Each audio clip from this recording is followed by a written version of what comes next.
Assalamualaikum warahmatullahi wabarakatuh. Bismillahirrahmanirrahim. Alhamdulillahirabbil alamin wa bihi nasta'in ala umuri dunya waddin, wassalatu wassalamu ala asyrafil mursalin sayyidina wa habibina wa syafi'ina wa maulana Muhammad wa ala alihi wa sahbihi wa sallim tasliman katsiran wa man tabi'um bi ihsan ila yaumiddin adada khalqihi ta'ala wa ridha nafsihi wa zinata arshihi wa midada kalimatihi kama yuhibbu rabbuna wa yarda. Ya Hayyu Qayyum rahmatika nastaghis aslih lana sya'nana kullah wa la takilna ila anfusina tarfat 'ain. Allahumma ighfir lana dhanbana kullah. Allahumma ighfir lana dhanbana kullah. Allahumma ighfir lana dhanbana kullah dikkahu wa jillahu wa awwalahu wa akhirahu wa alaniyatahu wa sirra. Na'udzu biridhaka min sakhatik wa bi mu'afatika min 'uqubatik wa na'udzu bika minka la nuhsi thanan 'alaika anta kama asnaita 'ala nafsik. Wa sallallahu ala Muhammadin wa ala alihi wa sahbihi wasallam. Walhamdulillahirabbil alamin. Alhamdulillahirabbil alamin. Di pagi yang mulia ini kita merafakkan setinggi-tinggi syukur, tahmid ya, alhamdulillah kepada Allah Subhanahu wa taala yang masih menyambung usia walaupun tidak diminta. Allah masih menyambung usia kita walaupun tidak diminta. Bila orang itu tidur, dalam Islam tidur itu macam mati. Maka sebelum tidur kita berdoa, Bismikallahumma ahya wa amut. Dengan rahmat-Mu lah ya Allah kami ini hidup, kami ini mati. Bila bangun tidur kita membaca Alhamdulillahilladzi ahyana. Alhamdulillahilladzi ahyana ba'da ma amatana. Segala puji bagi Allah yang telah menghidupkan lagi semula setelah kami tadi mati. Itu doa sesudah masa bangun tidur. Doa nak tidur berkenaan dengan hidup dan mati. Jadi Allah menyambung hidup kita setelah kita mungkin ada yang tidur 4 jam, 5 jam, 6 jam. Tidur itu dalam konsep Islam macam percobaan matilah.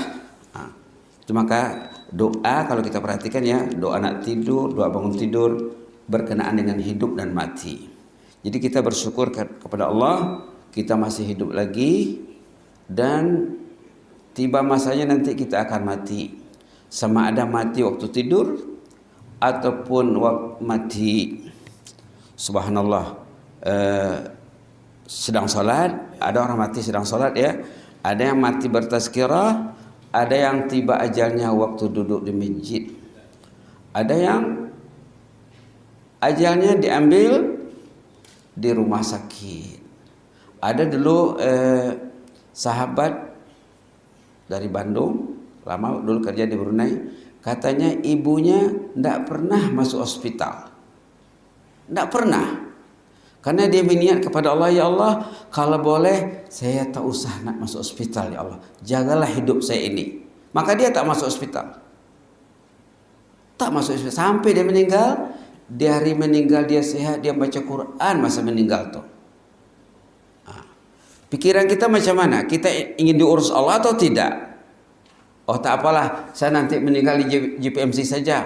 Nanti akan di JPMC dia meninggal tuh. Orang itu akan diurus Allah ikut thinkingnya, ikut zannya. Ana inda zanni abdi bi. Hadis kudusi ya, hadis sahih, firman Allah. Allah akan mengurus orang tuh ikut akidahnya, ikut keyakinannya. Kalau dia yakin dia tidak akan sakit sebelum mati, insya Allah Allah akan kasih. Macam cerita sahabat kita yang meninggal September Pak ya. September 2020 dia meninggal di masjid lepas salat. Macam sekarang lepas salat subuh ya. Subhanallah. Sekarang tajuk sorotan pagi tentang khutbah Jumat berkenaan dengan penyalahgunaan dadah ya. Ini cerita unik. Minggu lepas khutbah Jumat menyorot tentang internet, media sosial. Kita coba mengikuti sikit-sikit. Sebelumnya tentang istidraj.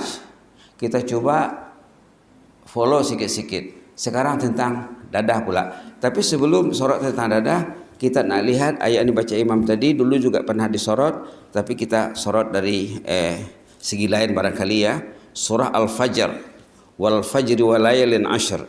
Ada di sana ayat yang perlu kita perhatikan. Bismillahirrahmanirrahim. Fa ammal insan. Ayat 15 dan 16. Boleh juga disambung dengan 17. Fa ammal insan ini cara berfikir manusia yang salah. Quran ini ada kalanya menegur, membetulkan cara berfikir manusia, perspektif manusia. Apa cakapnya di sini? A'udzubillahi minasyaitonir rajim. فَأَمَّا الْإِنسَانُ إِذَا مَا ابْتَلَاهُ رَبُّهُ فَأَكْرَمَهُ وَنَعَّمَهُ فَيَقُولُ رَبِّي أَكْرَمَنِ وَأَمَّا إِذَا مَا ابْتَلَاهُ فَقَدَرَ عَلَيْهِ رِزْقَهُ فَيَقُولُ رَبِّي أَهَانَنِ كَلَّا بَل لَّا تُكْرِمُونَ الْيَتِيمَ. Cara berpikir manusia yang salah ditegur di sini supaya kita tidak ikut. Fa'ammal insan, ramai di kalangan manusia itu iza mabtalahu rabbuhu, apabila dia diuji, fa akramahu wa na'amahu, apabila dia uji dengan kereta besar, rumah besar, income besar, pangkat tinggi, kedudukan tinggi, gelaran panjang, diberi dia, fayaqulu rabbi akraman, dia pikir dia mulia di sisi Allah dengan hartanya, dengan rumahnya, dengan keretanya, dengan kedudukannya. Dia orang hebat perasaannya. Ini teguran di sini ya. Padahal itu ibtalahu, itu ujian. Maka dulu ada seorang sahabat saya datang dari Arab bertazkirah ke Selangor, ke Bangi Selangor ya. Yang hadir semayang tuh ramai pensyarah, ada doktor, ada profesor. Dia berceramah apa? Kalau kamu profesor, kamu mesti di sop pertama, dicekap. Kalau kamu profesor, kamu di belakang sholat, ataupun kamu masbuk, batal profesor kamu itu katanya. Kalau kamu berpangkat tinggi, berjawatan, orang besar, perlihatkanlah kebesaran kedudukan itu di hadapan Allah. Ayo saf pertama. Itu maksudnya. Jadi lepas sahabat itu bertazkirah, hamba itu diserang oleh jamaah. Ustaz, lain usulnya kawan Ustaz itu. Profesor di depan.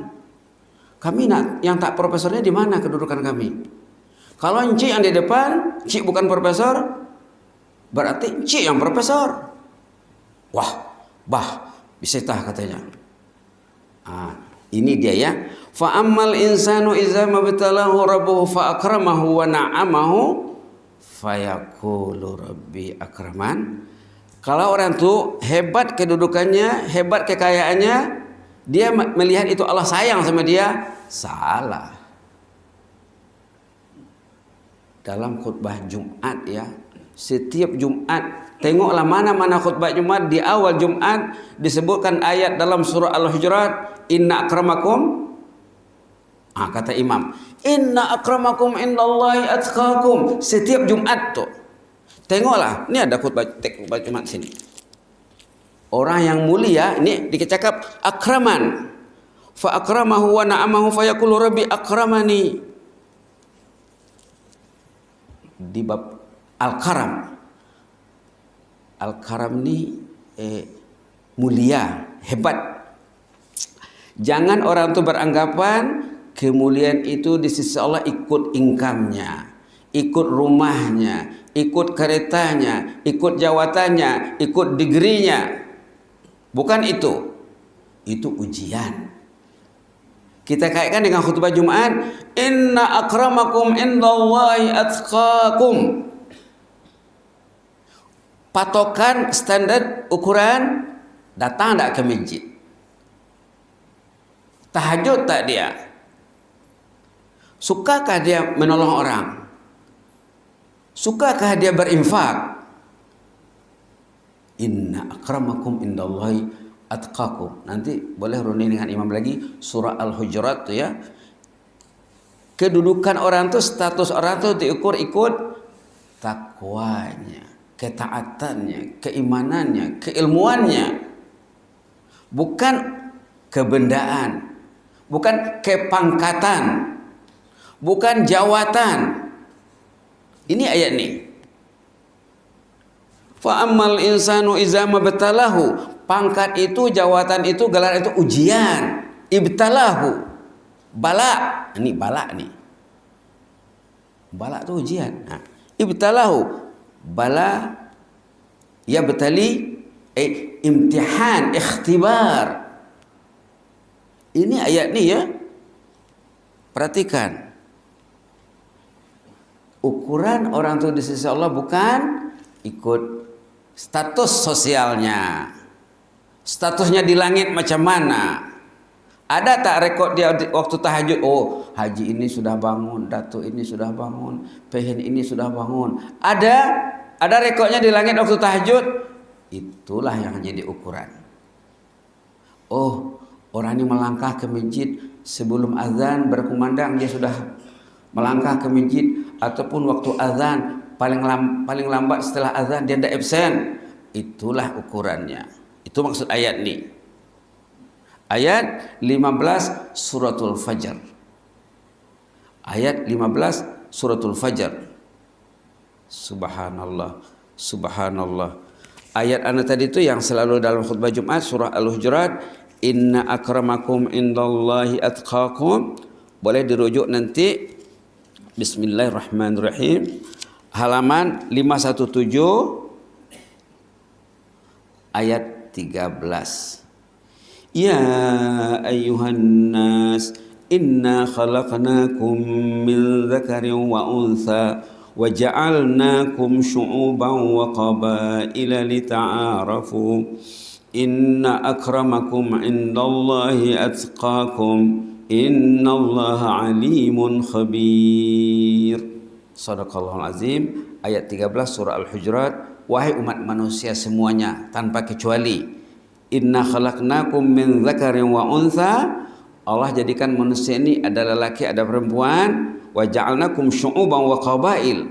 Dijadikan ada bangsa ini, ada puak ini, ada suku ini, ada kabilah ini, banyak kabilah. Di Brunei saja ramai ya, suku Melayu, suku Dusun, suku Murut dan lain sebagainya. Lita'arafu, untuk kamu saling membina kerjasama yang baik. Inna akramakum indallahi atqakum. Di antara puak yang ramai ini, orang yang tinggi statusnya, yang tinggi levelnya di sisi Allah, ikut amalannya, ikut imannya, ikut hatinya, ikut komitmen keagamaannya. Itulah maksudnya ya. Baik. Kemudian ayat itu ayat 15. Kita lihat ayat 16. Wa amma iza mabtalahu wa amma iza mabtalahu faqadara alaihi rizqahu fayaqulu rabbi ahanan. Tadi orang tu menduga kedudukannya, kekayaannya menunjukkan Allah sayang sama dia. Bukan begitu. Semakin besar rumah orang tu, semakin besar income-nya, semakin banyak pertanyaannya nanti di sana. Berapa besar rumah, berapa size rumah, berapa modal membangun rumah, berapa bilik di rumah. Adakah di setiap bilik itu Quran dipegang, Quran dibaca? Akan ditanya nanti di sana. Berapa karan sebulan? Kemana penggunaan karan? Akan ditanya nanti di sana. Subhanallah. Keretanya model apa? Berapa cc? Buatan mana? Ada ke masjid tak? Akan ditanya nanti di sana. Dia orang berpengaruh di masyarakat. Ada tidak mengajak masyarakat ke jalan Allah? Berdakwah dengan hal, berdakwah dengan perbuatan. Saya ini orang berkedudukan, biarlah saya ke masjid supaya orang ikut saya. Itu dakwah bil hal namanya. Dakwah ikut contoh tauladan. Akan ditanya nanti di sana. Subhanallah. Ayat ini ya, kalau orang itu faham, masyarakat akan terurus dengan baik. Ayat 15 ya. Ayat 16. Wa amma iza mabtalahu faqadara alaihi rizqah. Kalau orang diuji dengan kemiskinan, rumahnya sederhana, keretanya sederhana, income-nya sederhana, contohnya lah ya. Fayaqulu rabbi ahanan, dia pikir dia dihina pada sisi Allah karena dia keretanya kereta model lama, sisi rendah, berasap lagi. Wah, dia merasa rendah dari yang lain. Salah. Bukan macam itu. Kalla, jangan begitu dong katanya. Kalla, jangan begitu sih. Bukan itu ukurannya. Ukurannya imannya kepada Allah, takwanya kepada Allah. Maka manusia itu ada berapa kategori. Ada yang kaya usin, kaya iman. Seperti Khadijah Al-Kubra. Khadijah istri Rasulullah SAW, istri baginda, semua uangnya untuk belanja dakwah. Sampai habis duitnya. Sahabat-sahabat Nabi disanjung dalam Al-Quran. Ada yang kaya duit, iman kosong. Ada dalam surah Al-Masad. Tabbat yada abi lahabi wa tab ma aghna anhu maluhu. Mal tu usen tu.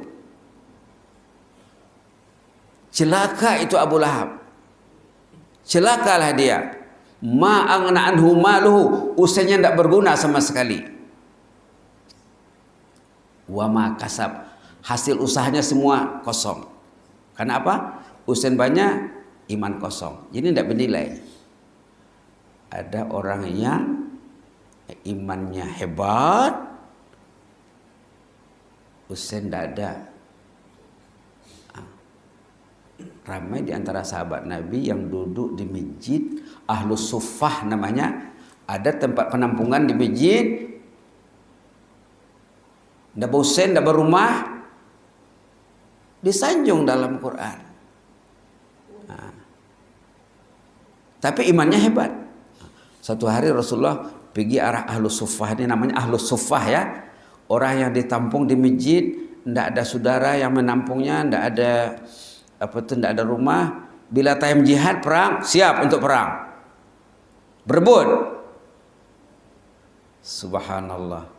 Lalu satu pagi Rasulullah pergi mengagak Ahlus Suffah ini katalah orang yang hidup dalam penampungan perkemahan, tapi perkemahannya di masjid. Sekali Rasulullah pergi ke sana, kamu mau tak pergi ke tamu, pergi ke pasar, balik dari pasar nanti kamu membawa unta besar, gede, mahal, first class,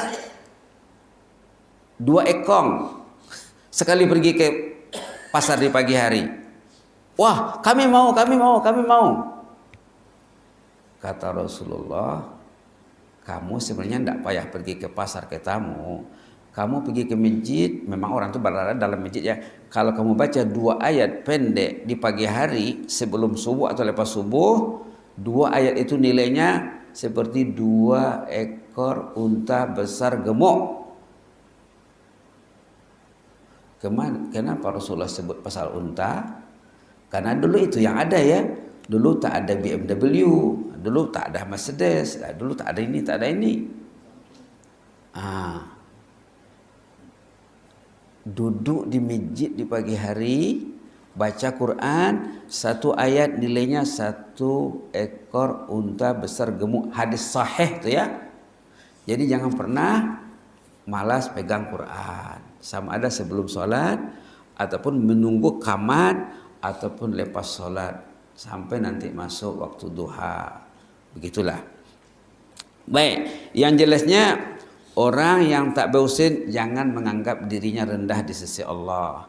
Orang yang bersin jangan menganggap dirinya tinggi di sisi Allah. Ukuran bukan dari duit, ukuran di hatinya, di imannya, di ketaatannya kepada Allah. Inna akramakum indallahi atqakum, yang diulang setiap kali Jumat. Di awal khutbah. Tengoklah mana-mana teks khutbah ada tu benda tu. Semaklah supaya orang faham. Ukurannya, standarnya bukan usin, bukan rumah, bukan yang lain-lain. Atqakum, ketakwaan. Inna akramakum indallahi atqakum. Orang yang paling mulia, yang tinggi kedudukannya pada sisi Allah, yang hebat ketaatannya kepada Allah, yang hebat ketakwaannya kepada Allah. Baiklah ya, itu mukadimah meng-highlight ayat 15 dan 16 suratul Fajr. Subhanallah. Baik, sekarang ini kita bersama khutbah Jumat yang menyorot tentang penyalahgunaan dadah, supaya kita dapat sama-sama berusaha membendungnya, mencegahnya ya. Tapi di sini berbentuk cerita, Pak. Cerita benar seorang istri salehah yang ulet itu gigih, rajin, dan optimis. Si istri ini suaminya penagih dadah. Ini ceritanya ini. Macam mana dia boleh menjinaki hati suaminya, akhirnya suaminya taubat. Ini ceritanya ini. Nah, pahit manis pengalaman istri penagih. Ini yang berkisah seorang ustazah, pendakwah, penceramah. Seorang ustazah penceramah berkisah bahwa suatu hari setelah beliau selesai ceramah, beliau didatangi seorang istri yang mengadukan perihal suaminya penagih dadah. Ustazah, katanya, tolonglah saya, suami saya penagih dadah, saya ditamparnya, saya diugutnya, duit dia tak kasih, sikapnya kasar terhadap kami dan anak-anak, tolonglah ustazah. Nah, malah jiwa suami sudah terencat, ia sering memukul suaminya. Terbalik ya. Dia memukul istrinya, dia menganiaya secara fizikal, istri dianiaya dan tidak dikasih nafkah. Dalam khutbah juga disorot kemarin, bila orang itu sudah ketagih dada, dia pikirannya akan rosak. Yang baik dianggapnya tak baik, yang tak baik dianggapnya baik. Elemen lari, tuning lari terus. Subhanallah. Lantas apa kata ustazah? Tidak apa katanya, istighfarkan saja suami itu. Pendekatannya istighfar saja. Apa kata ustazah? Lantas ustazah tersebut menasihati, mencadangkan agar si istri banyak beristighfar. Selain mengadu dan bertadarruk kepada Allah, mengadu dan bertadarruk. Ud'u rabbakum tadarru'a.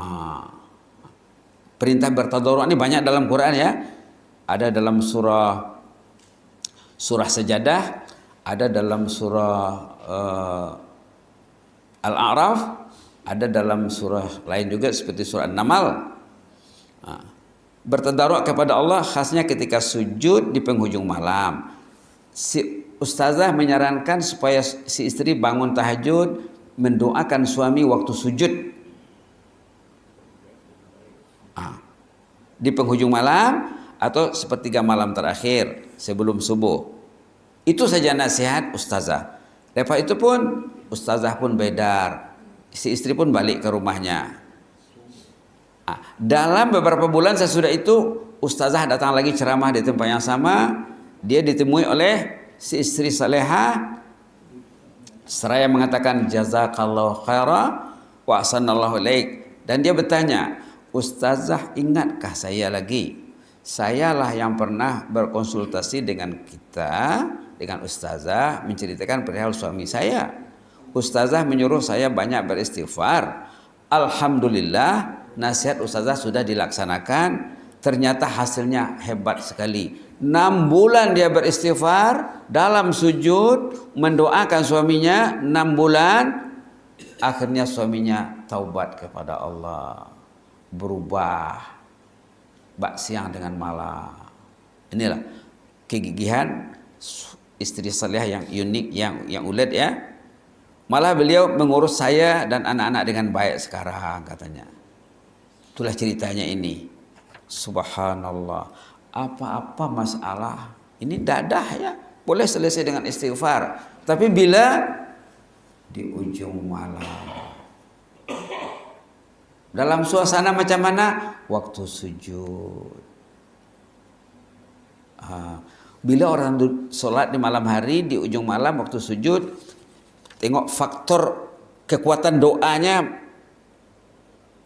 menjadi doanya terkabul. Pertama, di ujung malam. Kedua, waktu sujud. Ketiga, dia mendoakan suaminya. 3 faktor doanya mustajab, Pak. Kalau kita berdoa, katalah nanti mau sembahyang duha. Kalau kita berdoa, mungkin faktor mustajabnya pasal di masjid saja ya. Karena orang berada di masjid didoakan malaikat, Pak. Ini 3 faktor. Inilah cerita tersurat maknanya. Maaf. Inilah ceritanya, teks ceritanya. Sekarang kita nak menyingkap pengajaran tersirat di balik yang tersurat. Manusia mukmin kalau dia tidak dapat membaca yang tersirat, rugi hidupnya. Apalagi yang tersurat pun dia tak baca, rugi dan rugi. Orang mukmin mesti mampu membaca yang tersurat untuk mencari yang tersirat. Apa contohnya ya? Al-Quran yang ampai-ampai di sini lebih banyak jumlahnya daripada jemaah. Di mana-mana masjid, Quran lebih banyak daripada jemaah. Rehal banyak. Itu Quran itu bercakap secara tersirat. Aji katanya, ambillah saya, bacalah saya. Aji ini, Aji pegang apa tuh katanya? Apa yang Aji bawa ke masjid? Bukankah Haji membawa hati Al-Quran ke masjid? Itu bercakap tuh secara tersirat. Aji, kawan yang sebaya dengan Aji sudah banyak meninggal, tahu tak katanya? Aji sekarang bagi Haji matahari sudah hampir terbenam nih. Usia sudah senjaji. Bercakap tuh secara tersirat.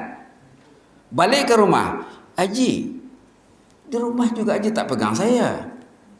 Apa yang Haji pegang tuh dengan Hajah, anak-anak? Itu bahasa tersirat.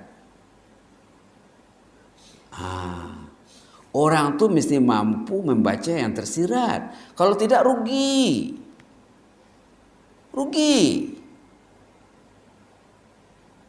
Perlu kepada berpikir secara positif. Ini iktibar pengajaran yang tersirat. Tapi sekarang sudah tersurat ya. Sebelumnya tak tersurat. Tapi sekarang sudah ditulis. Nomor 1 apa? Giatlah meraih doa makbul yang diaminkan oleh malaikat. Apa tuh kan? Di atas tidak ada cerita malaikat, tapi ada secara tersirat. Apa itu? Istri mendoakan suaminya yang terancam, yang sengsara. Bila istri mendoakan suaminya, doa istri diaminkan malaikat. Dalam hadis, kalau ingin doa diaminkan malaikat, doakanlah orang lain. Istri mendoakan suami sepatutnya, suami mendoakan istri. Anak-anak dilatih, dididik untuk mendoakan mak bapaknya. Jangan tunggu mati dulu. Waktu hidup, waktu sehat. Ya Allah, usia bapak saya sudah 60 lebih. Kalau yang 60 lah ya, tolong bagi dia keberkatan usia di penghujung usianya ya Allah. Jadikanlah bapak saya ini cinta masjid. Kalau boleh di hari dia meninggal tuh dia masih ke masjid lagi ya Allah. Ini doa yang sangat hebat sekali. Ya Allah, saya ingin meninggal dunia, di hari saya meninggal itu saya masih ke masjid. Artinya apa? Tidak payah masuk ripas JPMC. Itu maksudnya betul. Tapi kalau orang itu berpikir, saya tak payah ke masjid. Kalau saya sakit, ripas ada, JPMC ada, semua gratis. Itulah nanti akan dilaluinya. Karena begitu cara berpikir dia. Subhanallah. Manusia itu akan dilayan oleh Allah ikut thinkingnya, ikut cara dia berpikir. Kalau cara dia berpikir, saya tak payah ke masjid. Jenazah saya pun tak payah ke masjid. Begitulah akan dilaluinya. Tapi kalau orang itu berpikir, ya Allah, saya mesti ke masjid. Kalau boleh saya di penghujung usia saya ini, saya menjadi jemaah pencinta masjid. Supaya jannah merindukan saya, ya Allah. Supaya jannah merindukan saya, merindui saya, ya Allah. Baik. Giatlah meraih doa makbul yang diaminkan oleh malaikat. Macam mana caranya? Saling mendoakan. Kalau suami mendoakan istri, doa suami diaminkan oleh malaikat. Kalau istri mendoakan suami, doa istri akan diaminkan malaikat. Kalau anak-anak mendoakan mak bapaknya, mak bapak mendoakan anak menantu cucu cicinya, keluarga itu akan diaminkan malaikat doanya, satu rumpun keluarga. Artinya doanya makbul. Inilah doa si istri supaya Allah menyembuhkan suaminya dari terancam kena menghisap dadah. Allah terima doanya. Tinggal dadah. Dia bertaubat kepada Allah. Buktinya ya. Baik. Yang kedua, agama Islam pembawa kerahmatan sejagat. Walaupun orang itu sudah hanyut dalam penyalahgunaan dadah, tapi alhamdulillah dengan rahmat Islam, dengan kekuatan doa, dengan keyakinan istri yakin, dia percaya, dia kalau dia berdoa Allah akan dengar doanya. Doa saja ya, dah selesai masalahnya. Nah, iya tah. Doa ini sangat perlu dipelajari lagi ya. Nomor 3, si mukmin seharusnya berpikir positif dan optimis. Orang beriman berpikirannya positif dan optimis. Allah sayang aku, Allah mencintai aku, Allah mencintai istriku, mencintai keluargaku. Dia karena positif thinkingnya tinggi. Dulu ada penulis mencadangkan, kalau kamu duduk di rumah katanya, tanyalah, istri saya ini layak tak masuk surga? Bagi suami karena tanya, istri saya ini istri ahlul jannah kah? Si istri pula begitu. Dia tanya, ya Allah, suami saya ini suami ahlul jannah? Karena tanya katanya, anak-anak saya ini kami bawa ke jannah atau macam mana? Ada seorang kawan amba ya, datuk dia. Dulu mungkin dah pernah cerita, tak tahu, tak ingat. Dia ini walaupun dia datuk ya, tapi dia jadi bilal di masjid. Tapi di sana bukan masjid surau. Tapi surau di sana lebih makmur dari masjid. Nama suraunya Surau Ar-Raudhah, Seksi 3, Bandar Baru Bangi, Selangor, Darul Ihsan. Dia ini muadzin di masjid di surau Ar-Raudhah. Tengok di internet ada tuh, Surau Ar-Raudhah Seksi 3 Bandar Baru Bangi. Bilalnya datuk kawan baik amba. Tiba-tiba istrinya meninggal istrinya. Biasanya seiring dan sejalan, datuk pergi masjid, datin pun pergi. Datuk pergi masjid, datuk mendengar ceramah, datin pun mendengar ceramah. Bila istrinya meninggal, ada sahabat baik juga pergi takziah ke rumahnya, ustaz penceramah. Dilihatnya datuk ni tidak ada masalah, macam tak ada yang meninggal. Datuk tak menangis, istri datuk meninggal. Kenapa saya menangis? Istri saya ahlul jannah katanya. positif thinkingnya tinggi ya. Istri saya ahlul jannah. Di mana Datuk tahu? Pagi Quran, petang Quran, pagi Quran, petang Quran. Orang yang baca Quran itu ya dosanya hanyut, hanyut. Terdilit.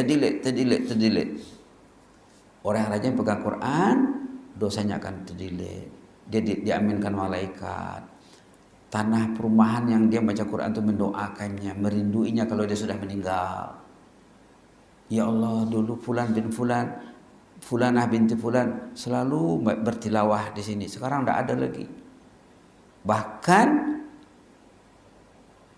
laluan amal salehnya yang diangkat ke langit. Laluan tuh kan bila orang tuh baca Quran, rekodnya dibawa ke langit. Ada laluan tertentu amal salehnya diangkat ke langit. Laluannya itu pun bonjar, Pak. Ya Allah, mana bacaan orang yang dulu? Tidak ada lagi. Kehilangan, Pak. Jadi ditanyalah Datuk tak sedih, tak nangis. Kenapa saya menangis katanya? Sedih itu sedih lah katanya. Tapi istri saya itu ahlul jannah. Dia tidak pernah melukai hati saya. Dan dia orang ahlu tahajud. Dia cakap dari sejak mereka kahwin tidak tinggal puasa Senin Kamis, kecuali tak beberapa kali saja. Ingat betul lah tuh. Subhanallah. Begitulah cara mereka. Baik, kita lihat 2-3 poin lagi. Semuanya tidak habis dia. Poin 4, dosa mengundang bala dan murka Allah dunia akhirat. Dosa mengundang bala. Kalau orang rumah tu banyak buat dosa, dia tak akan pegang Quran. Tu bala.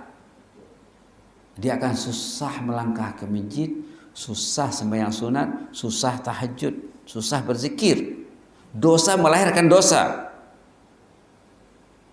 Dosa mengundang bala dan dosa melahirkan dosa. Dosa mengundang bala, dosa melahirkan dosa. La haula quwwata illa billah.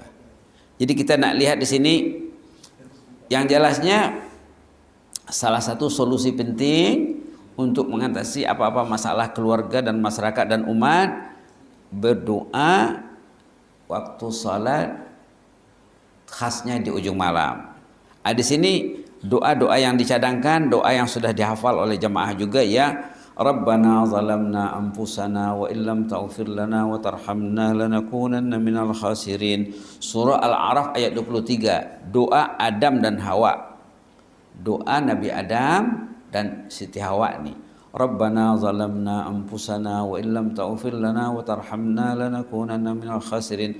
Kata ulama, doa dalam Al-Quran kalau diniatkan sebagai doa boleh dibaca waktu sujud. Doa dalam Al-Quran kalau diniatkan sebagai doa boleh dibaca semasa sujud. Rabbana zalamna, suami meniatkan untuk istri, istri meniatkan untuk suami, suami istri meniatkan untuk rumpun keluarganya, ahli keluarganya berniat untuk semua atau segenap ahli keluarga. Rabbana zalamna anfusana wa illam taghfir lana wa tarhamna lanakunanna minal khasirin. Kalau dikira jumlah hurufnya, ini Quran ya, dia kena kira huruf 50 huruf. Ini hurufnya 50. Satu huruf nilainya 10. Berarti 50 kali 10 500 sekali baca. Kalau dia baca 10 kali 5.000. Sama di luar salat dengan dalam salat. Apalagi masa sujud. Dia duduk, dia berzikir, dia berdoa, Rabbana zalamna anfusana wa illam taghfir lana wa tarhamna lanakunanna minal khasirin. Coba kita baca 3 kali ya. Kita baca 3 kali, kita niatkan untuk diri, untuk pasangan, kalau yang masih ada, yang sudah meninggal pun kita doakan juga, untuk ahli keluarga, untuk jemaah, untuk rakyat ke bawah duli, dan untuk umat Islam semuanya, karena dia menyeluruh. Ya, baik, kita baca 3 kali. Bismillahirrahmanirrahim. Rabbana zalamna anfusana wa illam taghfir lana wa tarhamna wa illam taghfir lana wa tarhamna lanakunanna minal khasirin. Rabbana zalamna anfusana wa illam taghfir lana wa tarhamna lanakunanna minal khasirin. Rabbana zalamna anfusana wa illam taghfir lana wa tarhamna lanakunanna minal khasirin. Ceritanya, pangkal ceritanya ini doa Nabi Adam dan Siti Hawa. Setelah terusir dari jannah, menangis. Lalu Allah ajar Adam dan Hawa doa ini. Mereka berdua berdoa, akhirnya Allah memaafkan, memberi kemaafan kepada Adam dan Hawa. Allah yang memberi wahyu kepada Nabi Adam membaca doa ini. Tengok ayat dalam suratul Baqarah, fatalaqa Adamu min rabbih kalimat fataba alaihi innahu wat-tawwabur rahim. Tengok di awal Baqarah tu ya. Subhanallah. Halaman berapa? Halaman 6. Ayat di bawah sekali ayat 37. Fatalaqa Adamu min rabbih kalimatin fataba alaihi innahu huwat tawwabur rahim. Allah mengajar Adam dan Hawa berdoa. Doa tadi itu ya, Rabbana zalamna. Fatalaqa Adamu min rabbih kalimat. Allah mengajar Adam dan Hawa beberapa kalimat. Fataba alaihi. Lalu Allah menerima taubat Adam dan Hawa. Andangnya innahu wal ghafurur rahim. Sememangnya Allah tu ghafur, Allah tu rahim. Jadi sama-samalah diamalkan doa ini. Ada masalah apa saja, tak ada masalah pun baca juga. Rabbana zalamna anfusana wa illam taghfir lana wa tarhamna lanakunanna minal khasirin. Dijadikan doa, dijadikan wirid. Dijadikan wirid. Siang malam boleh dibaca ya.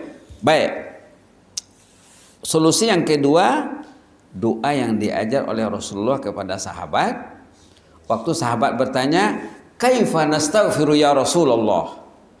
Sahabat Nabi bertanya, "Macam mana bisanya beristighfar ini?" Sahabat bertanya, "Macam mana bisanya beristighfar?" Ini yang diberi oleh Rasulullah. Kata Rasulullah, "Bacatah Allahumma ighfir lana warhamna wa tub alaina innaka antat tawwabur rahim." Bacalah Allahumma ighfir lana warhamna wa tub alaina innaka antat tawwabur rahim. Ayo kita baca 3 kali, niatkan untuk diri, untuk pasangan, untuk ahli keluarga, untuk rakyat ke bawah duli, untuk semua umat Islam. Allahumma ighfir lana warhamna wa tub alaina innaka antat tawwabur rahim. Allahumma ighfir lana warhamna wa tub alaina innaka antat tawwabur rahim. Allahumma ighfir lana warhamna wa tub alaina innaka antat tawwabur rahim. Ada cerita di zaman Umar bin Khattab, semasa Umar jadi khalifah, ya. Cerita ada hubungannya dengan cerita penagih dadah tadi juga.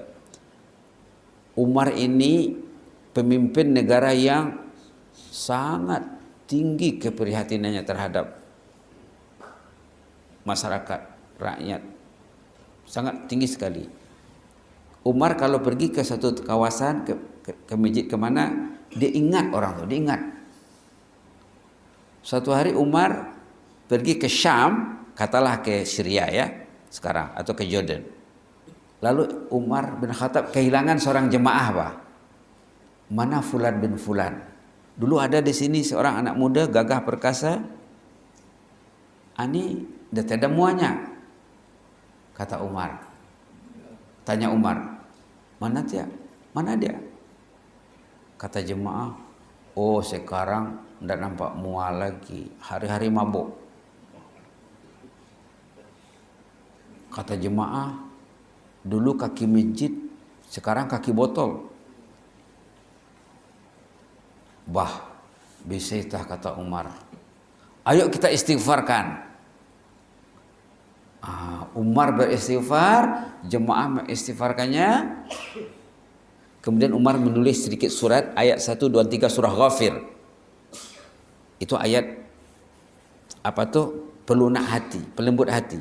Ayat 1, 2 dan 3 surah Ghafir. Umar buat surat Bismillahirrahmanirrahim. Hamim tanzilul kitabi minallahil azizil alim ghafiriz zambi wa qabilit tawbi syadidil iqabi zit tawli la ilaha illahu ilaihil masir. Kemudian dia sayang di bawah. Itu saja suratnya. Ayat 1, 2 dan 3 surah Ghafir. Dia pesan kepada pembawa surat, tolong serahkan surat saya ini, memo saya ini kepadanya waktu dia sedar. Jangan waktu mabuk. Serahkanlah. Sementara Umar dan jemaah beristighfar. Bila dibacanya memo Umar, nangislah Jurbah. Hamim tanzilul kitabi minallahil azizil alim ghafiriz zambi wa qabilit tawbi syadidil iqabi zit tawli la ilaha illahu ilaihil masir. Dia tahu maksud ayat ni bahwa ayat ni Allah ni merayu kita ni agar bertaubat kepada Allah. Bertaubatlah. Itu artinya Allah tu penerima taubat. Qabilit taubi yaqbalu taubatan ibadih. Bila dibaca, alhamdulillah, dia insaf. Macam orang tadi dari penagih dadah dia berubah. Ini pun berubah. Lalu Umar pesan sama jemaah, begitulah sepatutnya bila ada orang bermasalah di kalangan kamu ataupun di tengah-tengah keluarga, doakan dia. Jangan disebut-sebut. Kalau kita sebut-sebut kelemahannya, kekurangannya, keaibannya, iblis yang kambang. Ada masalah anak, ada masalah suami, ada masalah istri, doakan. Ini dah. Allahumma ighfir lana warhamna wa tub alaina innaka antat tawwabur rahim, ataupun rabbana zalamna anfusana wa illam taghfir lana wa tarhamna lanakunanna minal khasirin. Niatkan untuk orang yang ditarget tadi. Niatkan untuk dia. Ya Allah, anakku, ya Allah, buah hati belahan jiwaku, ya Allah. Aku tidak mau nanti di hari kemudian bermasalah, ya Allah. Saya mau anak-anak saya ini semua jadi ahlul jannah, ya Allah. Doakan Rabbana zalamna anfusana wa illam taghfir lana wa tarhamna lanakunanna minal khasirin. Kalau ada masa duduk dengan keluarga pagi petang ke, sama ada setiap hari ataupun seminggu sekali, ayolah kita duduk lu berzikir, berdoa kepada Allah, mudah-mudahan kita ini semakin baik di sisi Allah. Jadikan amalan ini. Dibaca juga Allahumma ighfir lana warhamna wa tub alaina innaka antat tawwabur rahim. Kalau dibaca waktu sujud lagi kuat ya. Di luar sujud, di luar salat kita berdoa, dalam sujud juga kita berdoa. Inilah dia solusi untuk mengatasi apa-apa saja masalah, terutama tadi dalam cerita ini suami yang sudah hanyut dalam dadah ya, dalam menghisap dadah dan lain sebagainya. Jadi sebenarnya begitulah Islam membawa kerahmatan sejagat. Wa ma arsalnaka illa rahmatan lil alamin. Baik.